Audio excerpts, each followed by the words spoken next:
How to fix File Explorer opens automatically.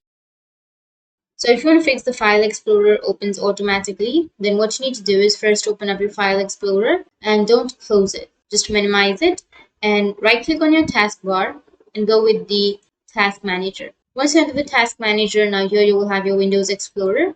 You just need to simply go and right click on it and end the task. And after that, go with File, which will be in the upper left, or here you will have Run New Task. You just need to simply go with Run New Task and you'll get this kind of interface where you just need to simply enter explorer.exe and go with OK.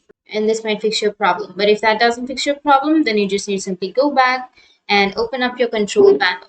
Once you open up your control panel, now you just need to simply go with the categories, which will be on the upper right, and then go with large icons. Once you go with large icons, you will have an autoplay option. Simply go and click on autoplay.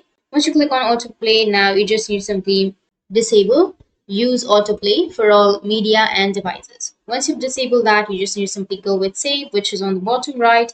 And once you've saved, you need to restart your device. And after that, your File Explorer will not open automatically. So that's it. And if you have any questions, feel free to comment below. Thanks for watching.